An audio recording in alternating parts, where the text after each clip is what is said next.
This is Jill Ciminillo with Pickup Truck Plus SUV Talk. And yeah, by the way, I guess I should point that way. I like that. That is not Tim. I'm all mixed up with my directions. But tonight, Tim is not here. He is away doing relaxing things. And I have Dave from All Terrain Nation, who has graciously agreed to join me tonight in case I mess something up or don't know what I'm doing, and also so that I'm just not talking to myself, because that doesn't ever bode well.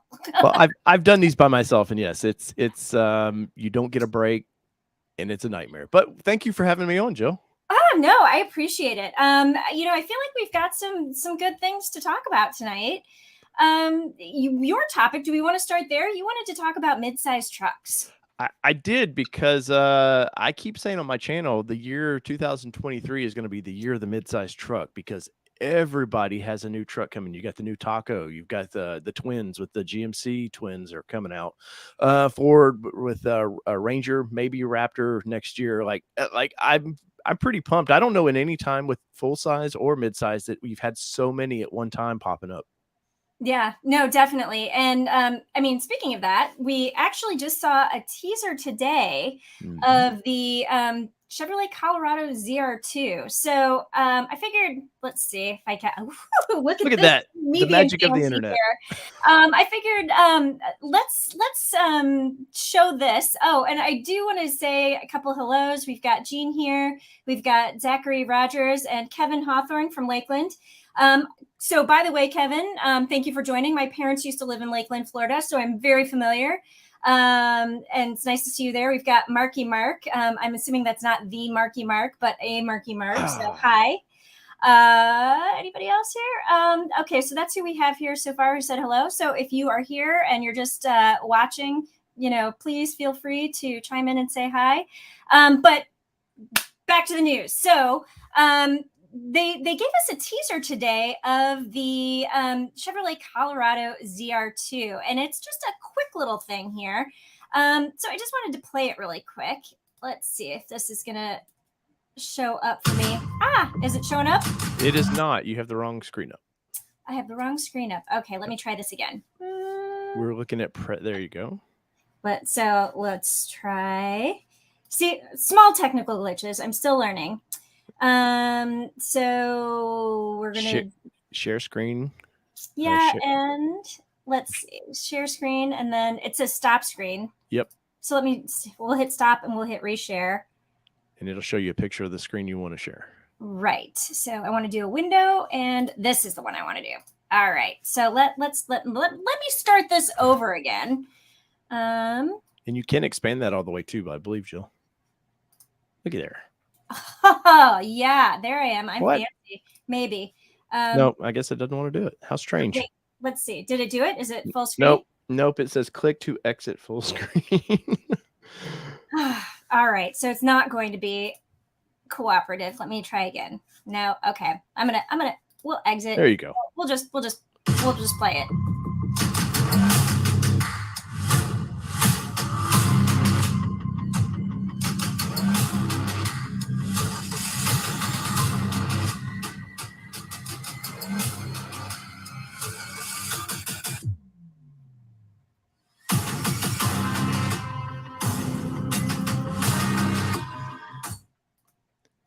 $728.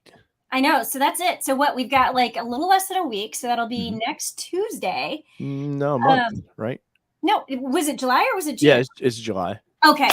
I'm thinking it's June 28th because you've been traveling too much, Jill. I have. But I just drove the Ford Bronco Everglades, and the embargo lifts on that June 28th. So that's why the June 28th is in my head. And Philip is here, our video editor. He's here to quietly offer moral support, and we appreciate that. And we've got Bernard Helpingstein. So yeah, I'm sure I completely butchered that. So hi, Bernard. But yeah, so the ZR2 Colorado. So like there's going to be a next gen Colorado, and they're previewing that. They're previewing the ZR2, so they're showing that first. I think you come out of the gates with your home run ball. Like come swinging, because Ford's not hiding the fact that there's a Ranger Raptor coming. You know, Farley's already said it. They're not hiding it by any wraps. It's all going all through Detroit where they're testing it. So GM has to respond to that. And what a way to respond. There's a couple key things on this thing that I got excited about. That's a winch bumper. You can't see the there's no winch actually in it, but if you pause it at a certain place, you can see where they're going to have an adaptable winch in that thing. So that's pretty cool and pretty new for that truck. I'm like, now I'm going back to, wait. Let me see if I can pause it at just the right spot. This is not helpful. They don't make this easy. They do not. So let's see. And then I think I've got that. So like there. Mm-hmm. If you go play just a hair more, you can see the front of the bumper or slide it across. No, they like give you the little digital. They don't make it easy. No, I had it on. I did a video on this thing this afternoon, and but it's if you guys go over to the press room, anybody can get into this stuff. Yeah, you can play with it and get aggravated with it like Jill's doing there. I know. You know what I'm gonna do? I'm gonna make you guys do the work. I'm just gonna share the link in the chat stream. And if you guys want to go on over, you can just totally play with that yourself. But I will say, so driving the Bronco Everglades the past few days, not in the Everglades, we were up in Michigan. They had a worn winch on the front of it. Mm-hmm. And that's the first time I've ever used a winch, or at least seen a winch used. Mm-hmm. How did you notice driving it, the little bit of extra weight out front? I don't think I can tell you that yet. Okay. Driving impressions are embargoed. Oh, that's right. I'm sorry. So I think that would be considered a driving impression. That might be, but I know Nissan they did the Armada Snow Patrol they did in Chicago Auto Show a few years ago, and I got to drive that thing and take it around. They were very proud of, you got to pull the winch cable out. You got to, do all these things. And I'm like, okay, cool. Now what do I do? Yeah. But no, manufacturers love now adding winches, it seems like. So it's awesome that they're doing that, because I think, Jeep guy can be all like, hey, we've owned this market. But I think with the Bronco coming out, it's forced other manufacturers to have to take this segment a little more seriously. And the fact that you might be able to add a winch to this ZR2 is really, really cool. My biggest thing is what's under the hood, because GM's been a mystery. Their motor program is all over the map right now. As a company, they haven't seemed super focused on actually gas-powered vehicles. So I couldn't tell you at all what I think might be under the hood of this thing. No, but a really interesting trend that I think we're seeing is hybridization and electrification. So obviously this isn't going to be an electric vehicle. I feel like General Motors, because they have I think they said 2035 they want to be all electric. So basically they have this 10-year period before they're going to be all electric, and they're trying to get all of their gas engines out of the way. In that time, I just drove the Cadillac Escalade V a couple weeks ago. You want to talk about gratuitous power, but so I wonder if they would do some kind of a hybrid. And GM has tried hybrids before, but mild hybrids to bad success. So I don't know. I wonder if there'll be some hybridization there, or if they are going to just do diesel and V6. I just can't see diesel anymore at all. They were the cool guys for midsize that brought that little 3-liter to the midsize market, but I don't know that it's really ever caught on for them. It's an expensive motor. Of course, they import that motor because it's made in Indonesia, if I remember right. I think it's the Isuzu whatever motor that they import for that. But I just don't see, as being an off-road guy for the past 25 years, everybody's like, I wish manufacturers would give us diesel. And then, it happened as I predicted. They do it and then nobody buys it because it's so expensive. But hybrid makes sense because, they're pushing that green where you want to be a greener company. So that would make sense. I just think that would be interesting. And I mean, so speaking of mid-size segments, I just wrote a story this week about, what to expect from the 2024 I think I said 24 Tacoma. Because I think that'll be a 24. You don't think it'll be next year? I think they'll reveal it next year, but I don't think it'll be a 23 model. Which comes first, Tacoma or 4Runner? Tacoma. Yeah. That would be my guess. Wow, that means the 4Runner is going to be out there for a long time. But I could see. I mean, I could see the 4Runner being introduced also next year. But I think I think we'll see the Tacoma like January, and then I think we'll see the 4Runner shortly after that. But the reason why I don't think Tacoma is going to be a 2023 model is because they've already released special editions for like the 2023. Yeah. They've already released some information. And so I unless they do like a 23.5 model year, which that never ends well. Right. So I think we'll see it as a 2024. But yeah, so I wrote that article this week, and I am heavily betting that there will be a hybrid powertrain there. That makes sense because they're already playing with that in the big truck. So why not bring that? And honestly, everything I've seen of the little truck, it's going to look just like the big truck. So why not just completely, just make it a mini version of that, which I don't like when brands do that. I like for vehicles to be unique, and Tacoma and Tundra have always been sort of their own things. So that kind of worries me. Some of the spy photos we've all seen, that it's because Tundra is pretty polarizing. I like it now. At first, I was a little standoffish about it, but I do like that it looks completely different than anything else. But do we need, Nissan doesn't seem to learn this lesson very well, because they've made the new Frontier, which is selling well for Nissan, but it's almost a mini Titan. And it kind of strikes me funny. You can't sell the big one. Why would you make the little truck that you can sell look like something you're not selling? But these manufacturers, they, I get it. They're common chassis anymore. So makes sense. All right. So here's the question for you. Why do you think the Titan isn't selling? I have my ideas, but what do you think the reason is the Titan isn't selling? So the first generation was unique, and that's something that the import brands have always done. They've always had, whether it be their little pup trucks, they were always just their own little things. And they kind of got away from that with the last Titan, or the current Titan. It's too much Dodge and it's too much old Ford. And they didn't do their own thing. And I did a press release or a press tour with one of the engineers he was all excited that he got to be a part of the Titan, except for he was a Z engineer.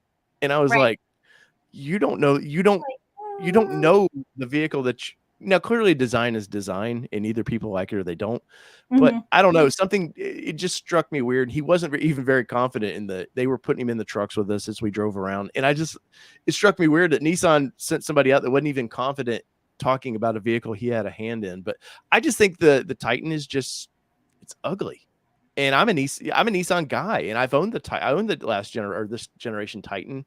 The interiors, Nissan does a great job on the interiors, but they can't sell the outside for some reason. Well, so that is not my theory on why the Titan. Because I mean, here's the thing. I think it's a truck for non-truck people, actually. A lot of trucks are now. But no, I mean, this one specifically. I mean, the only engine option is a V8. Which, yay, V8 engine, Tundra doesn't have one. But they don't give you the configurations that are possible on other trucks. So you can only get one bed with the king cab, and you can only get one bed with the crew cab. You can't get a king cab with a long bed, or a king cab with a short bed, or a king cab with a standard bed. Like, a lot of them you can configure, like you can get this cab configuration with these 3 bed lengths. And the Titan is this with this, period. So there's just not the configuration there. And it costs more than most other pickup trucks. And, it doesn't give you the level of luxury that you can get in some of the other brands. Yeah, so it's a good truck. And if you buy Nissans and you like Nissans and you're not a truck guy, you'd probably like it. Yeah, well, the biggest, even Toyota suffers from that a little bit, because the last generation Tundra didn't get very many options. They had a lot of different names, 1794 and all that, but it didn't change much. And I think the import brands are still scared of going all in on big trucks. They're like, well, we'll just play in this territory a little bit, and if it takes off, cool. But, like Nissan, they're always in trouble. So they're always fighting this. We only have so much money to play with. I mean, I just did a week in the Frontier, and it shows quite a bit that there's a couple pieces from the last Frontier still in this Frontier, and it boggles my mind. And it's, injection molding parts that are expensive, but if you're going to call it a new truck, you got to go all in. And I think even the refresh of the Titan, all they did was new taillights and headlights. Really, that was really it, and kind of a little splash in the interior, and it wasn't very exciting. Yeah. I hear you on that. Just want to give a shout out to Gene because I agree with exactly what he said. You know, he says, I still say the Titan is overpriced for the market. It is still working on building loyal buyers. And, you know, then also you've got Phil, you know, with volume comes more configuration flexibility, tough to offer lots of options at a low volume. So, you know, Titan definitely has a couple of issues there. I want to say the first generation still outsold the current generation. Okay. People just aren't into this truck. And, you know, I've put a couple videos out there where rumors were floating around with some people I know at Nissan of they were going to axe it. And you know, they were late to this year about trying to get the press materials out for was there going to be a 22 because nobody knew. And what was it? I think it was February or so before they ever released anything. You know, really in the auto world, your year's almost over by then. So why wait? But that's, man, you could discuss Nissan all day and never make any sense of that company sometimes. And I love them. Once again, I live here in Middle Tennessee where they've done a lot for my community and a lot for my family, but sometimes management there is a little strange. Yeah. And it's funny because I drove the 2020 Titan, loved it, but it had like this weird quirky the gear shift handle, column shifter. It's great. You know, nothing against the column shifter because I know plenty of people love the column shifter. Don't want to be mean to that.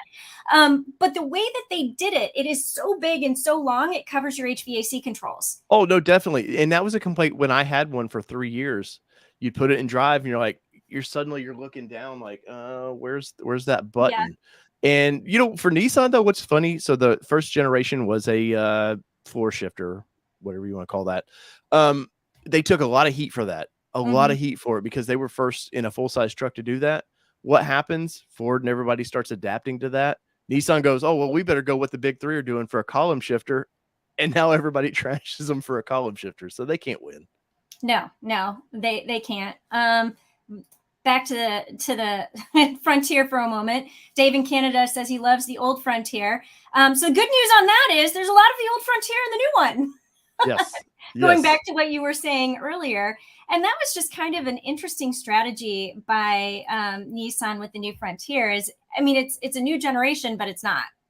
Right. Well, you know what's funny with Frontier? So like I said, I did a week with it. I dropped a comparison video on this thing last week and loved it. I got the red color. I don't know what they call it, kind of the maroon color. I was so happy when they dropped that color off to me because I'm tired of that green. I'm tired of the battleship gray. Everybody's seen those colors. And so I got something fun and interesting to look at. Interior, great. Knocked it out of the park. It drives great. The steering in the new one's a little heavier than the last generation for some reason. I like that though. It feels almost like a full-size truck, but there was, like I said, the sunglasses mirror holder is the exact same, or case, whatever, the little up in the top of the roof there. It's the same part that's currently in there. The buttons are the same. The window buttons are the exact same buttons. They just put a new ring around them, new trim piece. And they, you know, cool. You're getting heated steering wheel and heated seats now, something you didn't get in that last generation. And I will say the 9-speed in that is fantastic. I thought it shifts a lot. And I think people they don't understand that. And I've heard some complaints about that in that truck, but I do a 40-mile Hyperloop, and I can't say what the numbers were just yet because I'm going to release that video, but they were ridiculous. And that transmission made it just perform well. And it's a real V6 engine. There's no turbos on that engine. So Nissan for that vehicle has done a great job.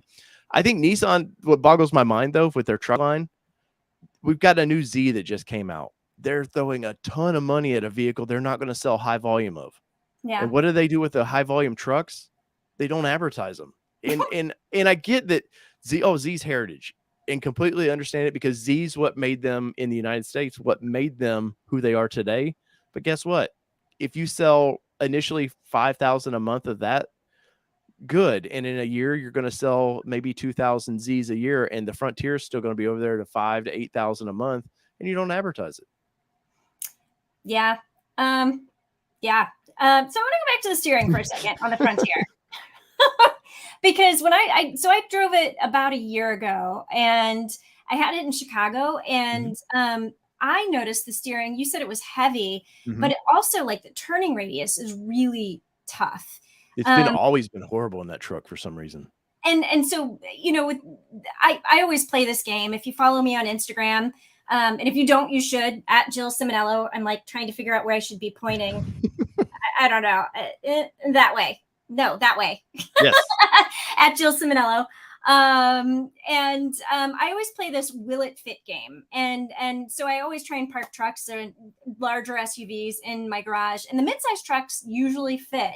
And the problem that I had with the Frontier when I was putting it into my garage, and I always back in for safety's sake, is I had to do a lot of that because the turning radius, I've got the obstacle course of garbage cans in my alley as well, and so it's a little bit of a, you know, trying to steer around those, and then narrow space, and I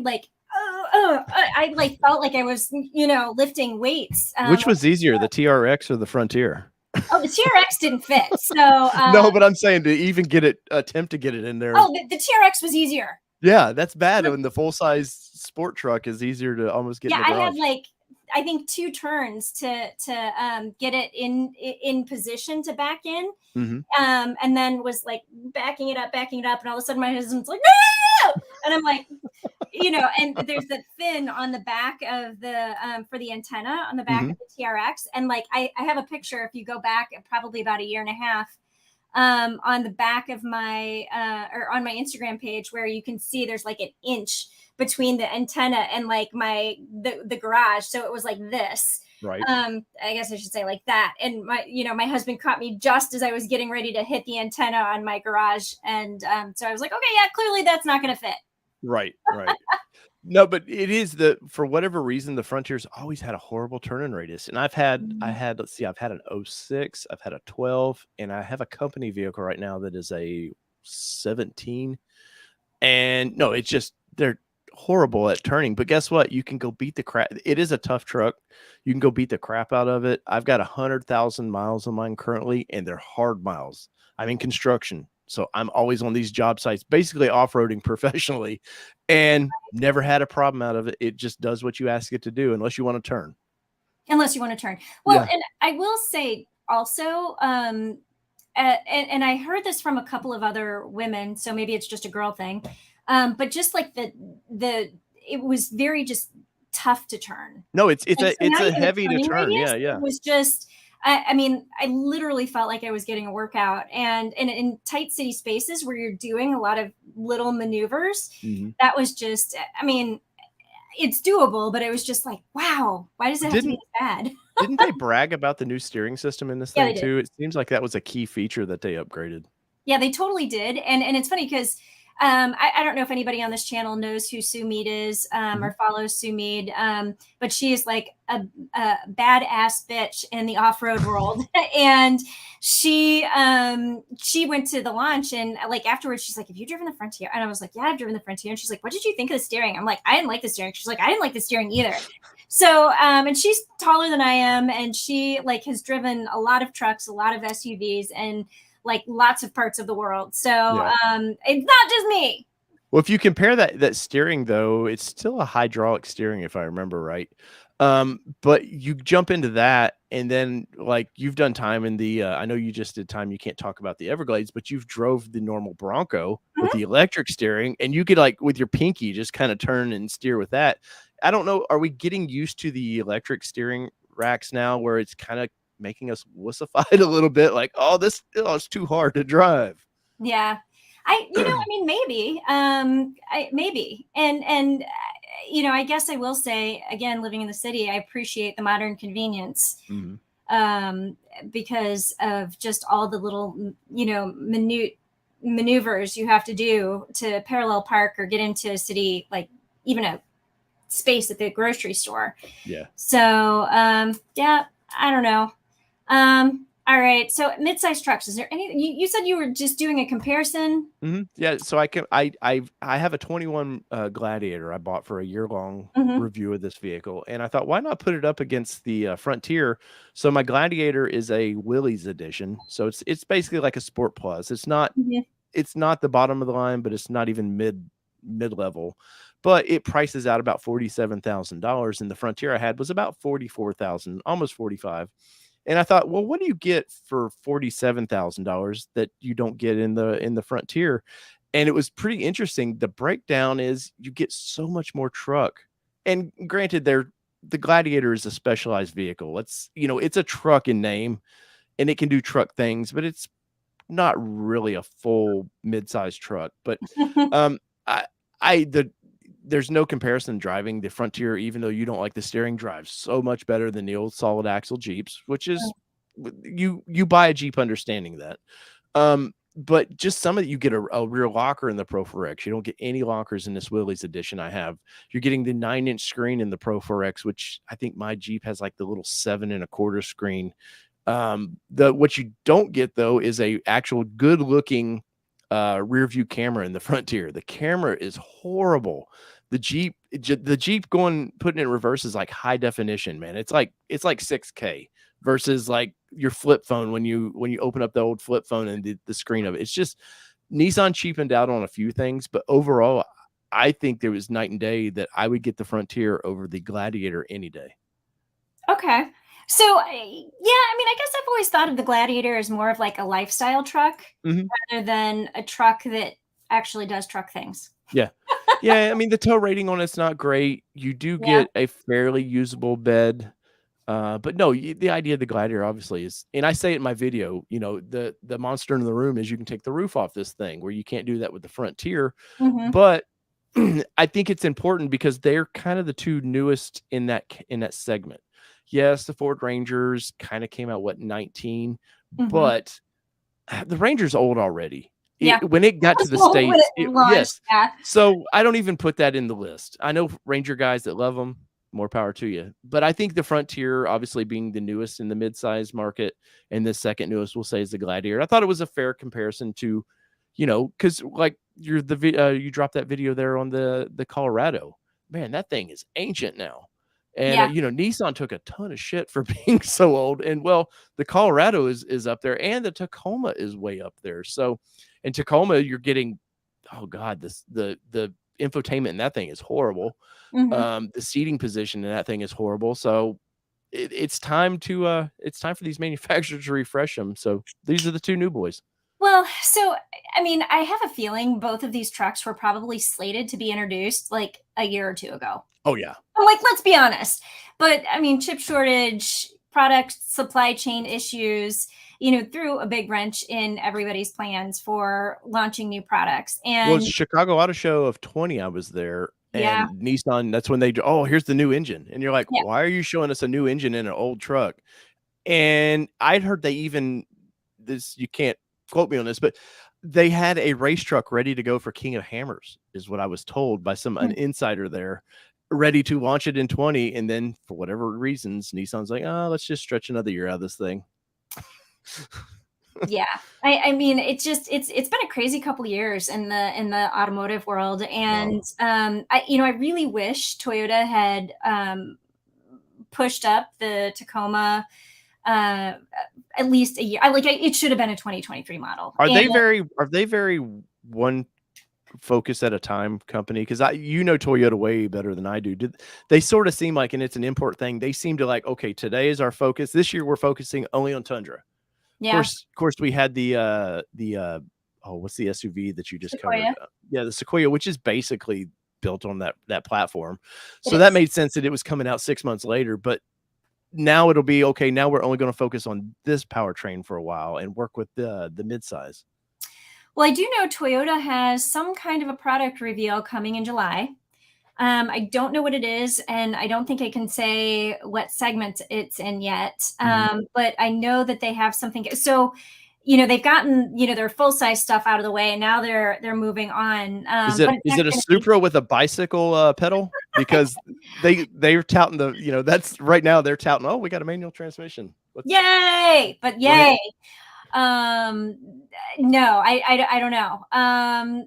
So I'm looking through the comments. I want to back up a little bit. So I introduced you at the beginning of the show, but let's do it again. And why don't you talk a little bit about who you are, what you do, and where people can find you? And then Sure. I want to talk about trucks that are on lots right now. Okay.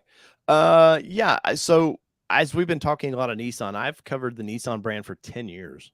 Um, and they're in Middle Tennessee. I'm in Middle Tennessee. So it was pretty easy to cover that brand.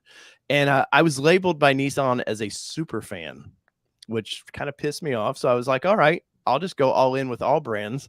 And so in 2020, I decided after about 10 years with just covering Nissan, I was like, all right, I'll cover everything. And I got a nasty email from somebody at Nissan saying, hey, we already have your audience. I was like, cool. Guess what I'm going to do now? I'm going to probably not hide any little defects that I see from you.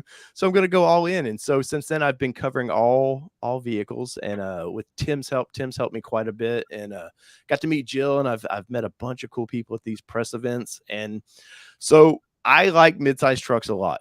That's one reason why we're talking midsize trucks tonight. I think I've cut my teeth. I do a lot of off-roading, and I like that style of vehicle to do off-roading. I have a long-term tester Gladiator right now in the driveway that I'm about to do my final review on. We picked up a 21 Bronco when you couldn't get one for some reason. Somehow I was able to get one. And I've had a lot of blasts with that, with the intention of the Bronco is we're going to build it to be our version of the ultimate off-roader. So we're slowly building that thing and having fun with that. I cover SEMA, the Chicago Auto Show. I've done any show that I can, they'll let me in. If there's a dog show somewhere, I'll probably try to cover that, and we'll talk about the 4-wheel drive of a puppy. But no, I'm very truck centric, like this channel. I will cover cars though, but I'm in Middle Tennessee, Nashville, right outside of Nashville. And if you ever see me, come say hi. I'm very approachable. I can be shy at times, believe it or not, but come say hi anyway. Seriously, I'm an introvert, believe it or not. That's why I'm in this corner. Kelly won't let me out of this corner. I'm an introvert too, but nobody believes me either. Yeah, you just have to doing this. I used to sell vintage guitars, and I'm talking $50,000, $60,000 guitars when I was younger. And I was shy as could be, and that made me, I had to go speak to people. I was selling things, and that was a great thing for me of going, open me up. Okay, they're not going to bite me. What am I hiding from? But still, I could go to my wife's company's party or something. I'll be in a corner hiding. Like, it's not my thing, so I'll hide. But to wrap it up, All Terrain Nation, go sub over there. Help me out. So you are on YouTube, and it's just All Terrain Nation, and that's how people can find you. Instagram allterrain_nation_media, because somebody had my name there. Facebook, you can find me All Terrain Nation. I'm on TikTok as All Terrain Nation, but the queen, I can't compete with the queen here of TikTok, so I rarely pay much attention there. But no, Instagram is my favorite, I think, by far. I actually agree with you on that. What I like about Instagram is it's just pictures, and there's very little politicization, and it makes me happy. And I can, see like car photos. I can see kitten photos if that's the mood that I'm in. I'm in bees right now. Bees, like the little honeybees.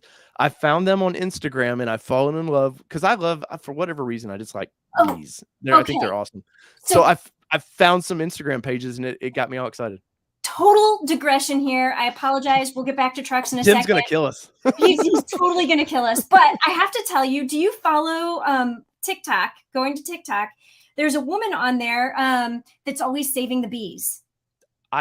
Does she talk about her queen bees a lot? She raises and she put it in a clip, and then yeah. I've seen that. Yeah. If you guys are on TikTok, you literally have, let me see if I can find her name, because I'm totally giving this woman a shout out, and you need to go follow her if you like bees, or if you get creeped out about bees, and maybe you're just curious about bees. I don't know. You've got to go find her, because she is Texas Bee Works is her handle. Right. And she has 11 million followers. Her name is Erica Thompson.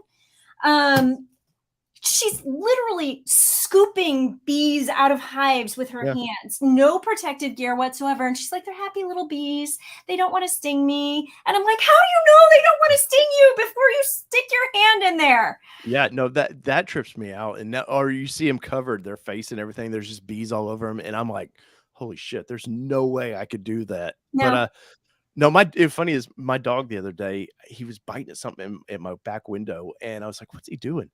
And you know how, like, Yeah. something's in their mouth they're not happy with, he's flopping, and all of a sudden a bee popped out of his mouth, and I was like, "Well, the poor Ooh. little bee's probably gonna die, but you got what you deserve Yeah, biting you at you that just little got bee." stung and you totally deserve that. Oh, man. See, there you go, diverse content, as somebody said. Because we want to talk, about saving the bees and happy little bees and That's right. all that good Tim's got stuff. whiskey, and I'm drinking whiskey, by the way, but Tim likes to talk about whiskeys from time to time, so, we'll talk Exactly. about bees. So that was our digression for the evening. Just trying to go through and see if there's anything that I've missed other than bees. Watching bees. Thank you, Alistair Searcoat and Richard Starlow. Thank you for our. Mark Reams has a comment on the Tacoma. Okay, yeah, I'm just like I'm acknowledging the people who have encouraged our bee conversation. So okay, so I want to talk about this a second. Tacoma. So Mark Reams says Tacoma is killing in reliability and longevity. Their emphasis is more on small improvement on current models than all new models every 4 years. This decreases the new model problems. Mhm. I Yes, but Tacoma has actually fallen in reliability ratings over the last like year.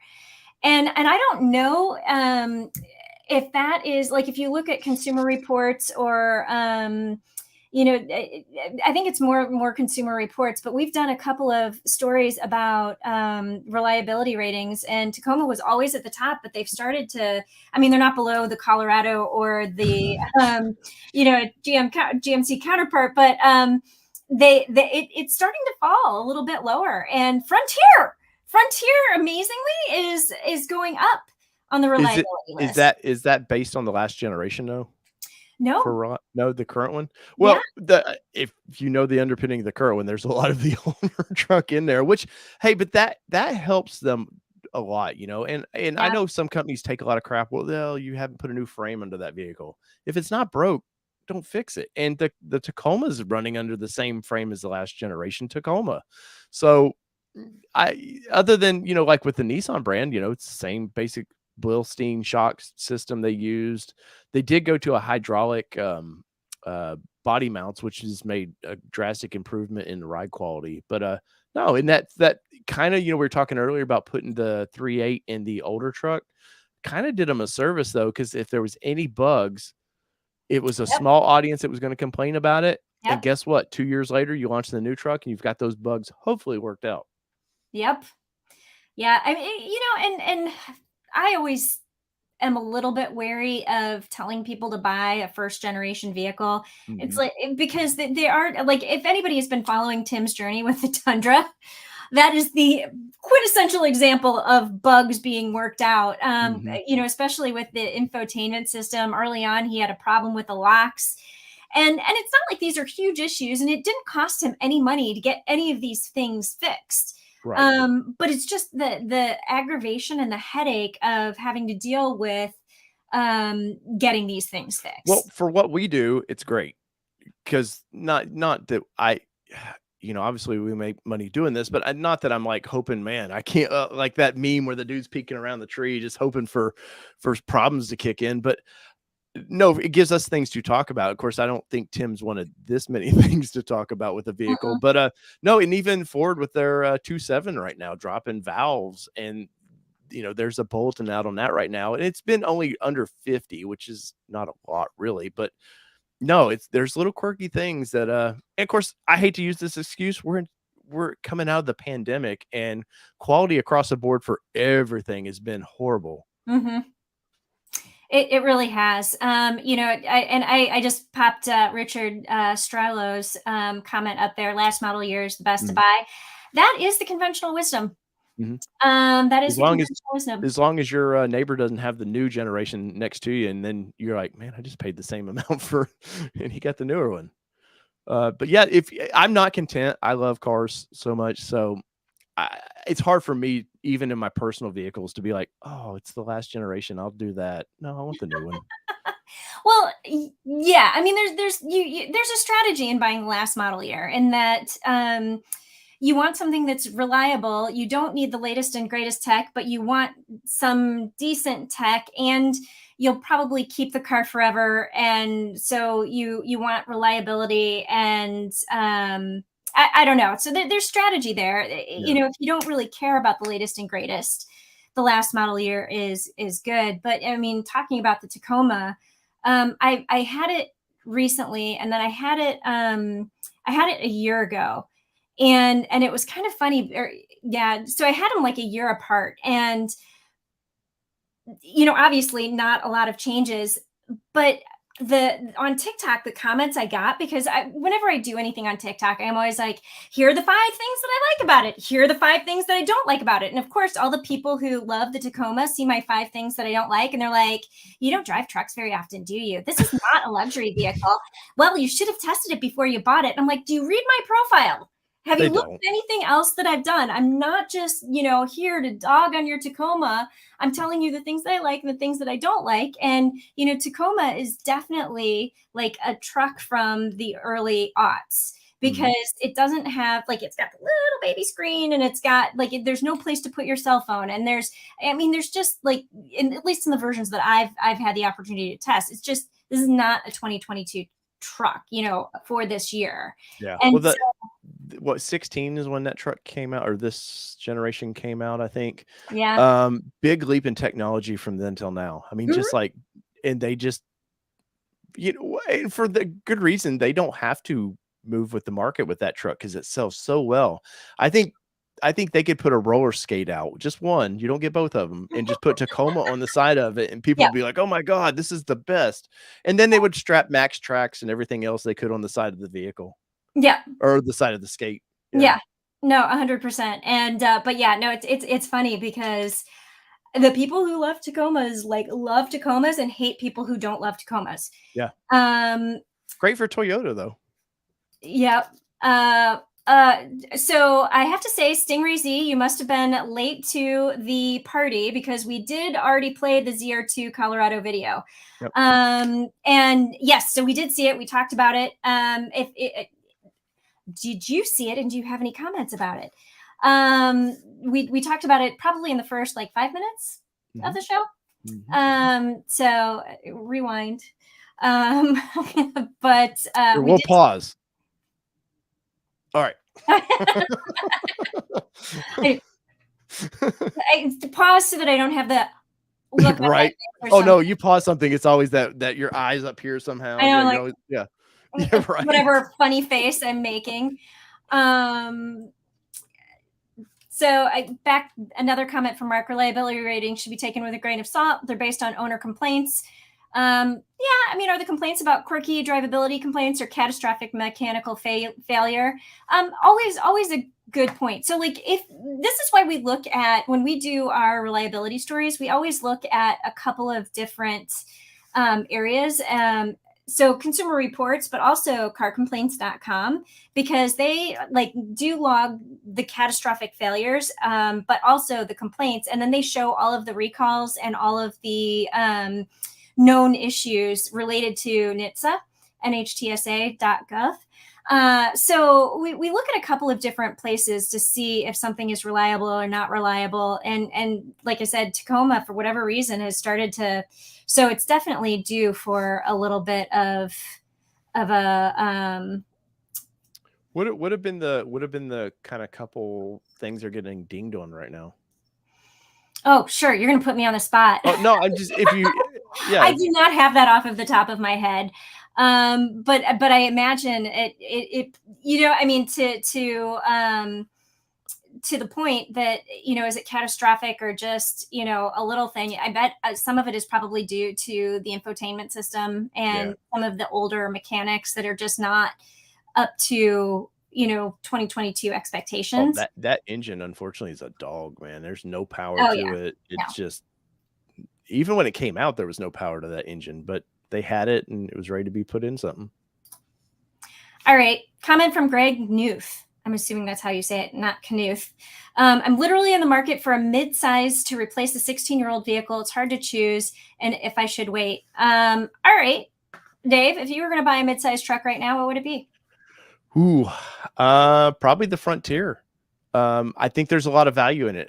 Obviously, right now there's going to any dealership. What you pay leaving the dealership is up in the air because some don't charge, some overcharge.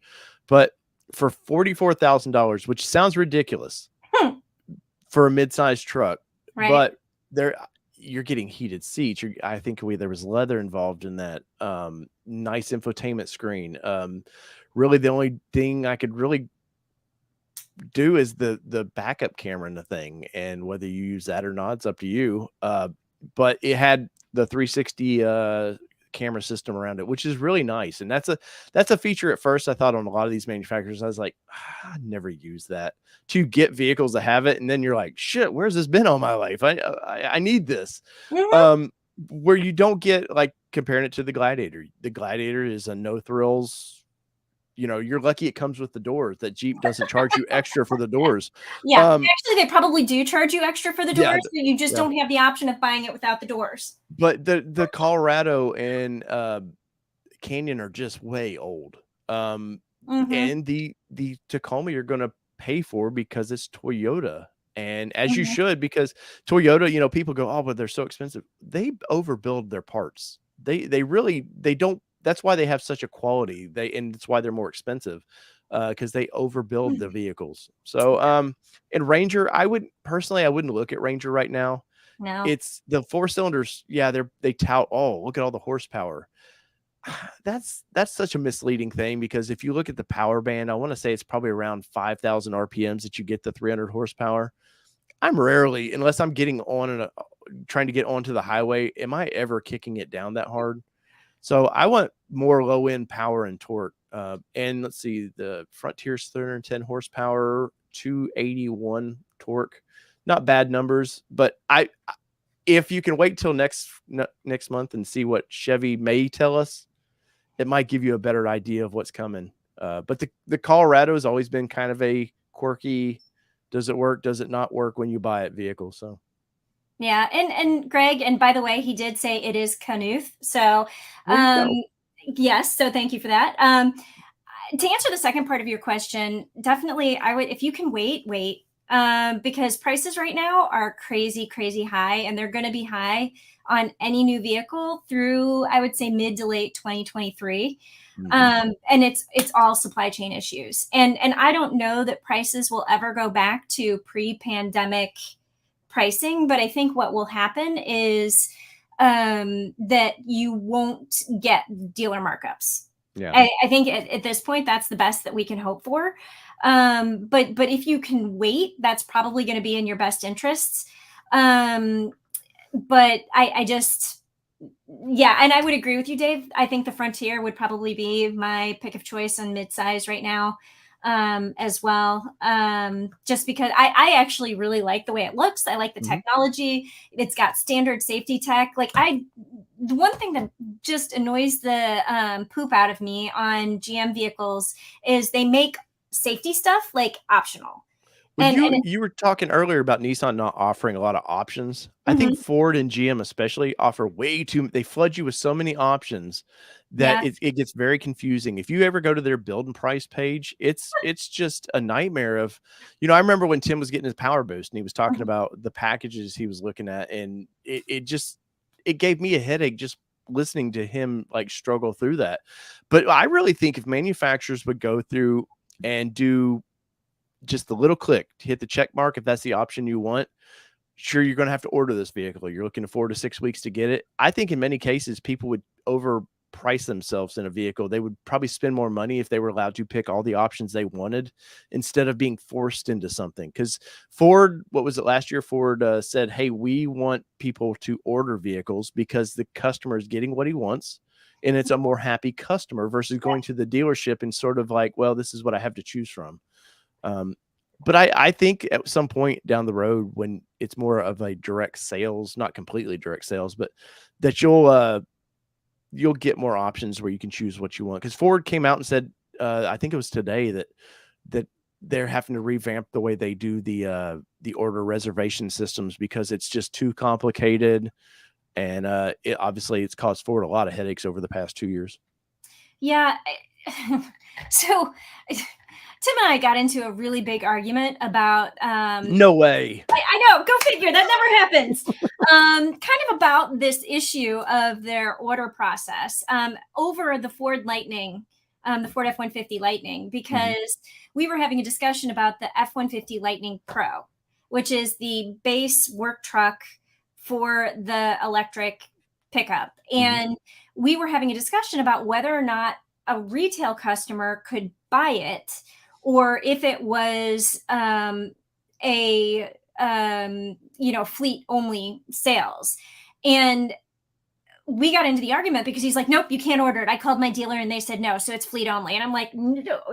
I talked to Ford and they said retail customers can buy the base F-150 Lightning Pro with the standard range battery, but you can't get the extended range battery. That is fleet only. He's like, nope, my dealer said. And I'm like, your dealer's wrong. Tim falls for the dealer. My dealer said stuff. Come on. Yeah, he totally did. And your boss is in the chat, by the way. So he shouldn't be, because vacation. I know. Dude. Get back on the train, Tim. Okay, so if he's, I haven't seen him on the chat. Like I haven't been. I'm sorry, I haven't really been paying attention to the chat. But Tim, if you are in fact out there, what I'm going to say is, if you continue to comment and you continue to send me emails, I'm going to start charging you $100 every time you do that.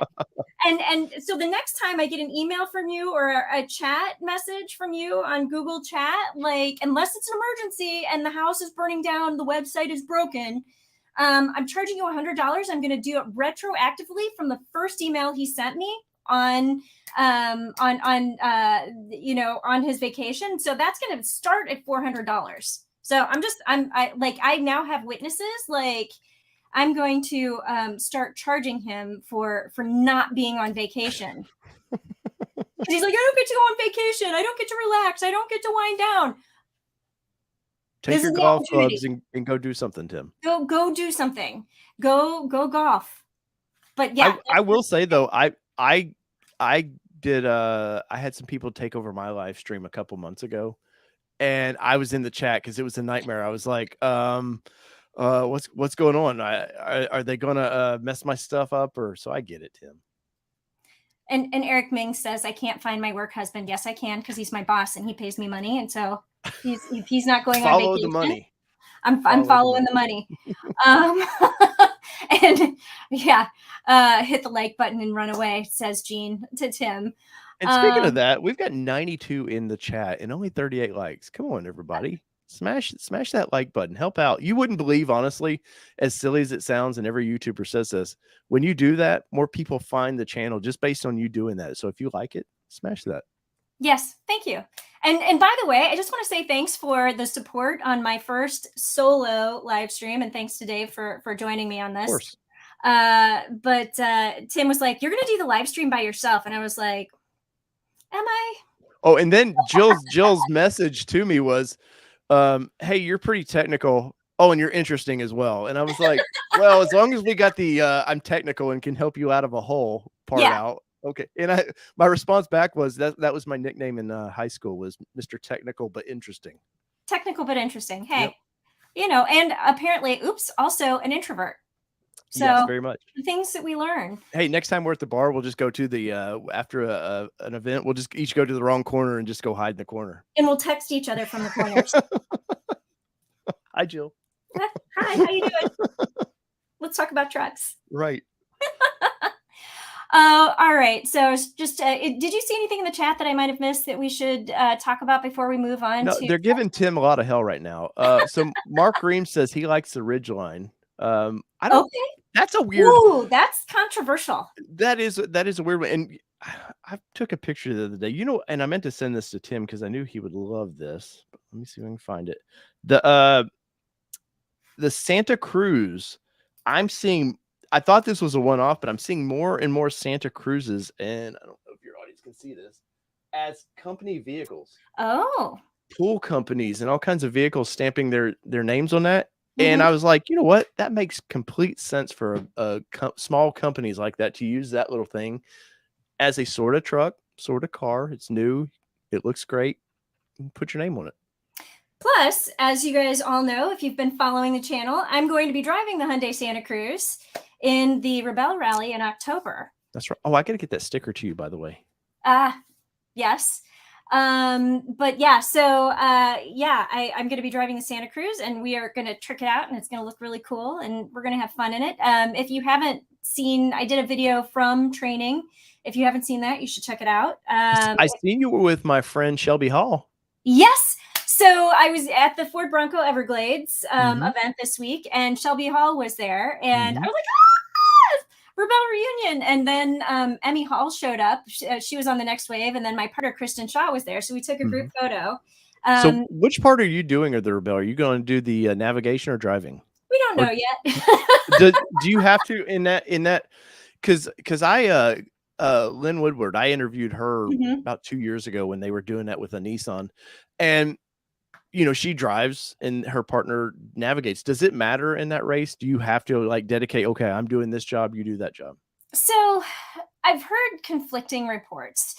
Some people said if like you alternate and like one person's the driver one day and then the person, then you switch and you're the navigator the next day, Mhm. that you lose your groove. Kind of And so flow. Yeah. it's much easier for you to like be the driver and focus on driving, or to be the navigator and focus on navigating. But both Kristen and I know how to drive, and neither of us know how to navigate. And so and so by the way, if anybody is out there listening to this and you have any like resource materials or links or book recommendations on how to learn to plot longitude and latitude, and using declination, as well as just advice on then how to chart your path. You know If where you're you go? A Boy Hmm? Scout. Go find your local Boy Scouts. You know what? Somebody just said that to me today, and I was like, Yeah. huh. Because I did the REI orienteering course, which is really basic. I need something a little bit more in depth than that. And Rebelle does have some online resources, Mhm. but so I'm gonna have to check out those. But They always need community service for stuff, so it might yeah. work out. So just want to give a shout out to Stephen Sebastian, who is joining us, and he asked what modifications are allowed for the Rebelle Rally, and it's the Santa Cruz, not the Santa Fe. I make Um, that same mistake, Steven. oh, I and always and call by it the that. way, he corrected himself, so there you go. Um, so you can they have a class called Bone Stock on there, so you could do no modifications at all, or you can do pretty much anything, but then it takes you out of the bone stock. And so thus far, all we have done is we've added a skid plate, we have all-terrain tires, and then they're Nitto. We haven't decided how to say that, if it's Nitto or Nitto. Nitto. Nitto. Okay, so we have Nitto tires with method wheels, and You gotta have cool wheels. You have to have oh cool yeah, these wheels. wheels, they're pretty cool. And then we put on a bed rail. But basically that's all we've done to it so far. And we've been having conversations about, should we add a 1-inch lift? Should we add tow hooks? Should we like what other so we haven't decided what else we're gonna do, but I have a feeling we'll probably keep it fairly minimal. Yeah, maybe I do need that whiskey. Minimal, um, to just kind of see what the truck can do. When the But manufacturers also, they don't generally like you messing with them. They wanted to. They're going to use some photos from this, so that sometimes they're like, "Hey, we want it to look like our vehicle." yeah. But no, so and somebody asked if Stingray asked if Rebelle was over. No, so Rebelle is actually from October 6th to October 15th. So it's coming up. And what I'm doing is training right now to get ready for that. So let's see. If there was anything else, let's go to the other thing that I wanted to talk about tonight, which is trucks that are available right now. Ooh. And so everybody's talking about dealer lots being empty and nobody can find the vehicles that they want. I have a friend who bless his heart, he's probably not watching, but his name is Dan, and he and his wife own like a 20-year-old Honda Odyssey that literally like he turned a corner, it like fell off its suspension. So he's like, I think we kind of need a new vehicle. And I'm like, yes, you do. And so I took him to the Chicago Auto Show in February, and because he was looking for like a smaller, a midsize SUV. Mm-hmm. And so we walked around everything, and he liked, and the one thing that he wasn't going to look at Hyundai, and I'm like, no, you've got to look at Hyundai, and I really think you would like the Tucson, and just sit in it and check it out. And he ended up buying a Hyundai Tucson PHEV, which I find that an interesting choice because he doesn't have any place to plug it in. But buying a PHEV, but here's the thing: he's driving to New Jersey to go buy it because there's nothing in the Chicago area right now. So, I mean, that kind of got me thinking about vehicles that are available for sale right now. And I talked with Cox Automotive, and I was like, let me see if I can do a quick screen grab of this so that I can share my screen and bring this up. But I had a conversation with Cox Automotive and asked them like if they have any like what's available right now. And they went through and they actually sent me a list of every truck, compact, midsize, and full size. And the article that I wrote on the website focuses on full size. But this chart that they gave me has, let's see. I guess maybe I need to, because I took a screen grab. So I just need to open up the screen grab so I can share the window. So let's see, we'll do this. And then you get to see Jill's concentration face here. I know, right? There we go. Watch out, Phil will be screen grabbing these and putting them in thumbnails. So this is the chart that they sent me. And what I thought was really fascinating, and I guess what you can't see on the bottom is the Ram 1500 Classic is the most available vehicle right now. And then you have the Ram 1500, and then you have the F-150. That to me was a surprise. So over on in the days supply column, that's basically like how many months, like days of the vehicle are available. So, or how much time it's sitting on dealer lots. So the 1500 is sitting on dealer lots for 69.9 days. So that's like 2 months. Is that the classic 1500? No, that's actually the regular 1500. Okay. And yeah, the classic is 83.9 days. I see that number. Yeah. That's why they still build that. I have no idea why they continue to build that. Somebody's buying it, but clearly not right now. But if you need a bare bones truck, right, and you don't need a lot of the fancy technology, the 1500 Classic is going to be your best bet. Like those are going to be available. Then the Ram 1500. And the story that I wrote is kind of also talking about why that is. Like, why do we think that these vehicles are sitting on dealer lots? Like, why are they available? And markup, maybe? Well, so my theory actually, and I'm going to just post a link to the story in the chat, but my theory actually with the 1500 especially is reliability. And I think that once upon a time, I mean, Ram has always been at the bottom of the reliability list for so long, but this year they actually are on the top of the reliability list according to Consumer Reports.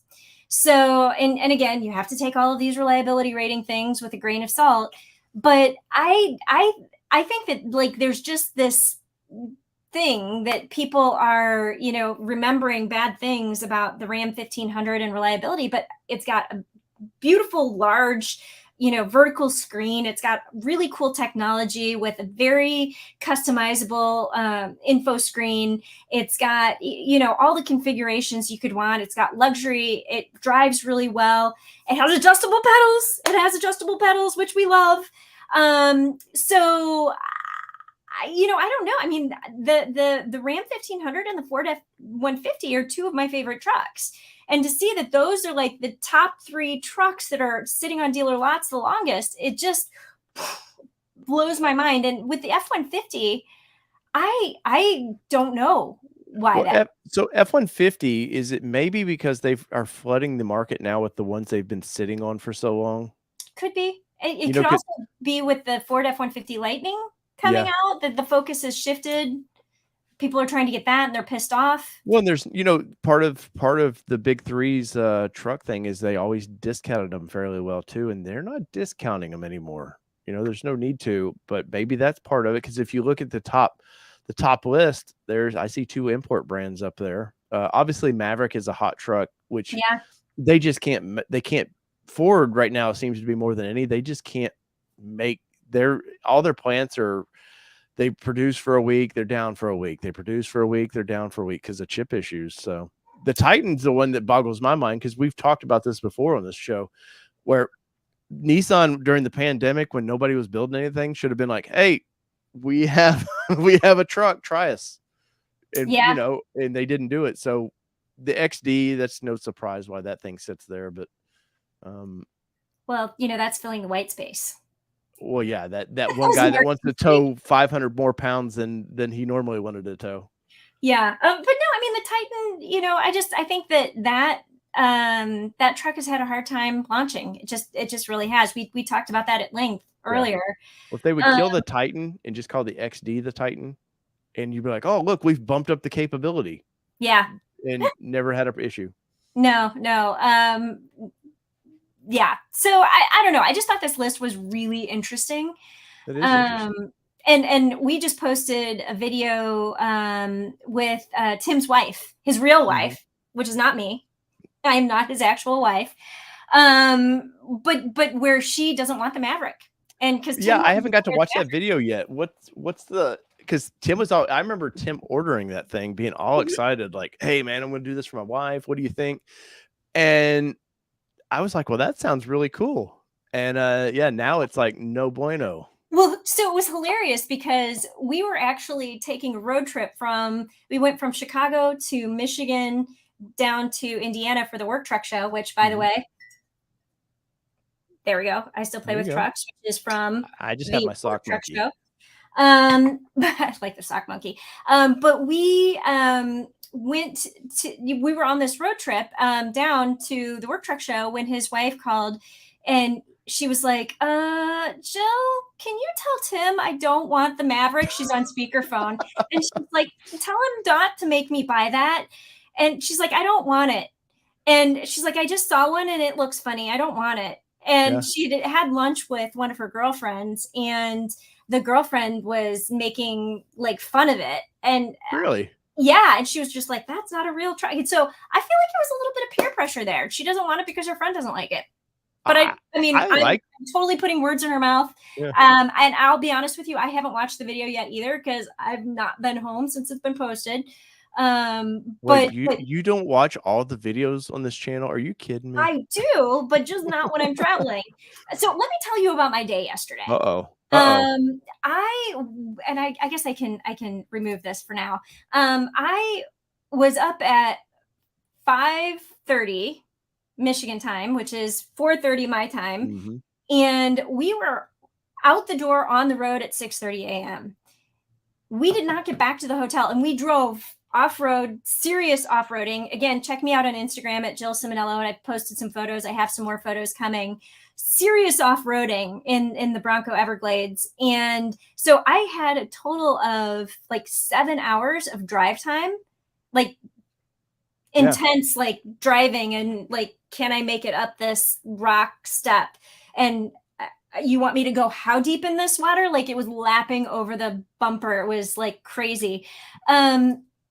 And did not get back to the hotel until 6:15, and dinner was at 7. And I was filled with bug spray and sunscreen. I'm like, yeah, must shower. I did not get back to my room until 11:30. So no, I did not have time to watch that video, but I definitely would like to know. Gene is asking me if I got any fudge. I did not get any fudge. I walked in to some of the stores, and the first store that I walked into was probably the best store where I should have bought fudge. But I was like, you know what? I just need to like walk around and verify. And then by the time I got to the end, I was so far away from the first store I went into. I'm like, yeah, I don't want to go back. So I did not get fudge. So, All fudge. no fudge. But you know, I really did want to get fudge for my mom. We spent a few years in Michigan, and my parents, before I was born, they lived in Detroit a couple of times. And my mother, and we would go up to Upper Michigan for the to do summer vacations. And my mother would always talk about Panucci fudge. I think that's what she called it, Panucci fudge. So that's what I was looking for, going in and out of all of these stores. And I did not see any Panucci fudge, but I should have bought some fudge somewhere to bring home, and I did not. My wife, every time we go back to Detroit, there's a custard place she has to go every time. It's like, what's the best in the world? And I'm like, custard it's all the same to me, but okay, we'll go there because you want to. Yeah. I'm going to put this up really quick. Man after my own heart. Pernell Robertson says, just keeping my manual transmission GMC 1500 and Jeep Gladiator because, manual transmission. I appreciate you. Have you got to drive the Supra yet with the manual transmission? Because you guys were in for some of that event, right? And you didn't get to. I don't know if they had that available for driving. Okay. It was there, and I saw it, but I don't think it was available for driving. And Tim wanted to focus on other things, so which was fine because I was focusing on other things too. But the not cars. But no, I'm hoping. I'm sure if they don't have an event, they'll have one in the Chicago fleet soon. So I'm definitely looking forward to driving it. But the manual transmission I did drive yesterday. So it was not the Bronco Everglades. They do not have a manual transmission in that, even though it has the Sasquatch package. It has a 10-speed automatic transmission mated to the 2.3-liter EcoBoost. But driving so we started out in Mackinac City and drove up to Drummond Island. It was about like an hour and a half drive with a little bit of a ferry ride going on. But I got to drive to Drummond Island, they gave us Broncos to drive. And on the way back, I drove a manual transmission 2-door model that I loved it. Did you complain about the noise of the roof? That's the inquiring minds want to know. Yes. 100% yes. Do you really feel like that the 2-doors that noisy? Because yeah, I do. Huh. I mean, once you get over like 55 miles an hour, it's manageable. But once you're at 70 miles an hour, 75 miles an hour, and the speed limit in Michigan is 75 on 75. So, I mean, it was bad. It was not good. And I kept thinking, is it just me? And people were like, oh no, the roof is in wrong. And no, I don't think it was. Hey, wait till, Ford's had top issues with that vehicle. Wait till they're starting to have soft top issues now where they're coming apart. Wait till that story drops and Jill and everybody else can start covering that, because there's nothing I want to talk more about than tops of a Ford Bronco. Yeah, but not a man or not a truck. But I have to give Eric Mings props because he said he'd rather have a GTI manual, and that is what we have. So my first new car purchase was a 1995 Firebird manual transmission with a 3.6 or 3.8 transmission. And I love that car. I thought that was the best car ever. And because I could shift all I wanted. And then I got in some stop and go traffic one time and just cussed that vehicle like crazy. So Mobile Moto says he's still waiting for his manual Bronco. I apologize. It's really good. He actually has a build date. He comes from my channel. He actually has hopefully a build like coming up. So maybe it's built. Yeah. So give a couple of shout outs here. People I've missed who've logged on. Todd Dembski's from Minnesota. I see J Ray's on. Trying to see if there's anybody else who's been commenting. I see Randall Zook. Pernell Robertson, Tebow the First, Gator 228. Thank you guys all for joining tonight. I'm trying to think if there is. Okay. If there's anything that I've missed, Todd Dembski's comment, Jill, I'm not his wife. I just play her on TV. Something like that, actually. That's a sticker for you. I know. I just play her on TV. Yeah. Oh, here we go. Is the Titan being discontinued? Since we've spent a lot of time talking about the Titan this evening, no, at least not that we are aware of. And when they discontinue it, you'll never know. Probably not. They don't release press releases on vehicles. You just quit talking about them. Yeah. I will say it is depending on where you're located, I guess I should say, is it being discontinued? It is discontinued in Canada. So after this model year, they are not making it anymore, but it is still being sold and made in the United States. And I thought I saw earlier somebody was asking about a Super Cruise versus Maverick question. Maverick doesn't get to any of that, right? Get any what? The whole Blue Cruise and all that, or no? At least not at the moment. It doesn't have a lot of the up level packages. I feel like the top trim is the Lariat for the. Yeah.